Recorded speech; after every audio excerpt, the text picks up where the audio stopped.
for a small business economy. From American Express. Morning. Hi. It's Sunday morning on CBS, and here again is Charles Osgood. If it seems as if we've been seeing Ron Howard's handiwork on television and in movies he's directed, such as Cocoon, most of our lives, it's because we have. And there's a good chance this long string of happy days will continue right straight through to Oscar time. Jim Axelrod now with a Sunday profile. Ladies and gentlemen, Ron Howard. When I was 8 years old and people would say, what do you want to do when you grow up? I said actor, writer, producer, director, cameraman, and baseball player. And that was my pat answer instead of fireman, astronaut, cowboy. If you wanted to pitch a movie based on Ron Howard's life, the title would be the easy part. Too Good to Be True. Consider the storyline. Don't cry. A sure-footed march from child star That's good reasoning. I know that. to teen idol And action. to Oscar-nominated director. Stop. Great. Yeah, very strong. Okay, cut, print. By the quintessential nice guy who remains more next-door neighbor than mover and shaker. What kind of schmoozer are you? Not much. Not a good schmoozer. One small step in Hollywood, one giant leap for Mayberry. Even for Hollywood, the Ron Howard story seems a bit much. And I have already proclaimed this Ron Howard Day in Hollywood. I have to admit, I sort of pinch myself every so often. Ron Howard's been in the movie business for 47 years. Especially impressive when you consider he's only 48. He made his debut at 18 months in the B-movie Frontier Woman. Here. His first speaking role was at age 4. What's your name? Billy Rhinelander. And ever since, he's been as much a part of Hollywood as that sign in the hills. Gary, Indiana, Gary, Indiana, Gary, Indiana. His first significant role was Little Winthrop Peru in The Music Man. Gary, Indiana, Gary, Indiana, Gary, Indiana. That's the town that knew me when. I haven't seen this in probably 25 years. How old are you there, 8? 6. 6. Yeah. Have your kids seen The Music Man? Yeah, they've seen it. What's the reaction? What do they say? Well, the girls say, "Oh, you were so cute, Dad." And my son Reed, who's always getting that he looks a lot like me, says, "But we don't look that much alike." The freckle-faced boy next door was a character he would perfect as Opie Taylor on The Andy Griffith Show. What I really remember is that we only had 3 opportunities to throw that rock into the lake because it's one of the water reservoirs for Los Angeles. We were allowed to throw only 3 rocks in there. And I wasn't much of an athlete at that time, so I had to practice over at the side to make sure. I got the first throw in, and we didn't even need the other 2. While child stardom is too often the first act of a Hollywood tragedy, Ron Howard's life off-screen mirrored the one he was living in Mayberry. If I were to sit down and sort of write a list of my childhood highlights, most of them would be the kid stuff. It would be, handling myself against the school bully or something in the 3rd grade, or it would be, playing Army, with the kids on the block. And I lived on a block. It was a real neighborhood, and there was a pack of kids, and I had all that. All that included real parents, actors Rance Howard and Gene Spiegel, who were as caring and involved as his TV father. Too good to be true? Not for him. What about the Griffith Show was so different so that you weren't holding up a convenience store 10 years later? First, my parents, who never ever gave up parenting. I got a spanking on the set of the Andy Griffith Show in front of everybody. Embarrassed the hell out of me, but I deserved it, and I knew it. I always felt loved. I never felt that my parents' love or an affection depended in any way, shape, or form on, how I was doing at the set. During the next decade, he was one of America's most visible child actors, appearing in many of the most memorable shows on television. The Twilight Zone, You're not Marty Sloan. I know Marty Sloan, and you're not him. Hey. The Fugitive. What's the matter? I lost my quarter. And MASH. So my appendix. If it hadn't been for that, I'd still be up there with my outfit. Capped off by a starring role on the hit show Happy Days. You never got your name. Oh, it's, Cunningham. Richard Cunningham. That's cute. There may not be another face in America as familiar as Ron Howard's at so many different phases of life. Whoa.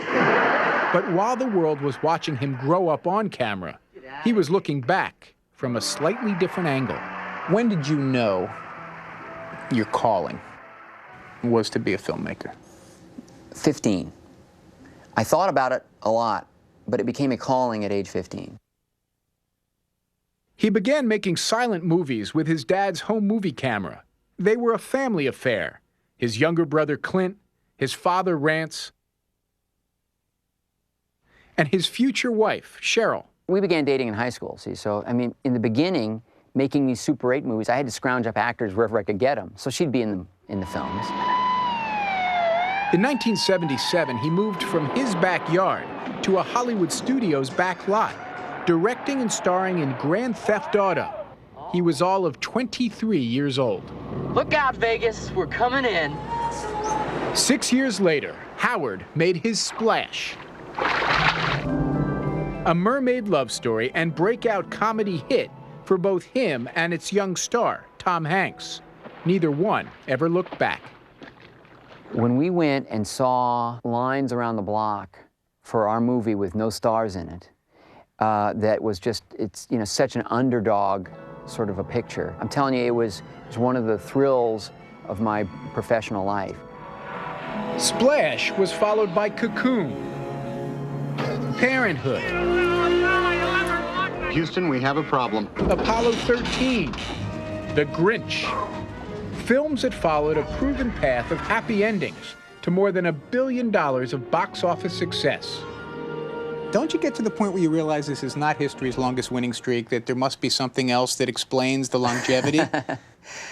Well, you know, I think I'm pretty good at what I do. I do. And the one thing that I know I don't do is I don't rest on laurels and I take nothing for granted.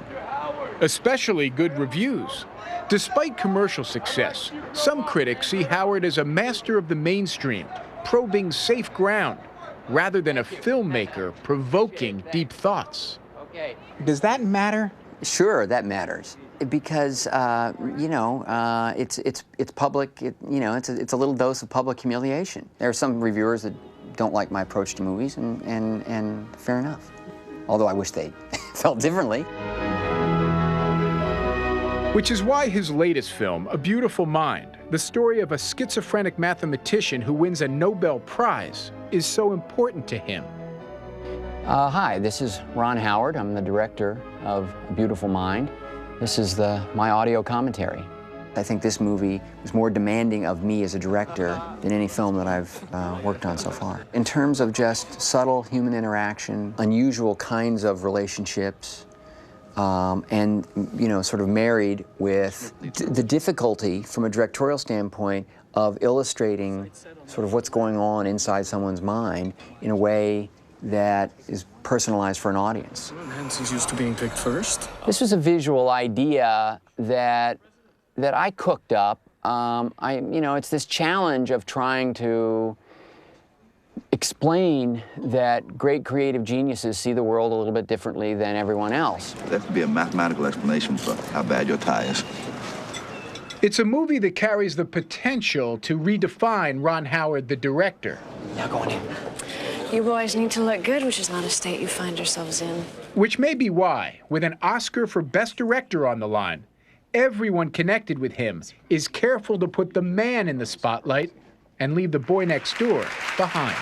And I want to thank Ron Howard for the privilege of working with him. I want to thank him for setting a platform every single day that allowed his actors to be adventurous, take risks, and explore. And I also want to thank him for his humility, his consummate skill, and his honor as a man. Thanks, Ron. As a man, it meant a lot. Russell Crowe speaks his mind and is nobody's politician. That was an incredible moment. You're not Opie, you're not Richie, you're a man at that point. I appreciated Russell saying that. It did mean a lot, no question. Okay, action! After all, boys don't win Oscars for directing. Men do. How important is it to you to win an Oscar, to win the Best Director for this movie? I'm very, very fortunate to be able to sit here and say that you know, nothing hinges on winning an award other than that it would be, you know, a wonderful acknowledgement and a tremendous highlight. But my God, my life is so rich anyway. Ron Howard may be the only man in Hollywood whose take-it-or-leave-it attitude about winning an Oscar can sound so convincing. If you didn't know his life story, you might think it was too good to be true. My mother, who passed away a little over a year ago, always told me I was born with a four-leaf clover behind my ear, that everything that looked like a bad turn seemed to evolve into a stroke of good fortune. You know, I don't know, Mom. I don't know.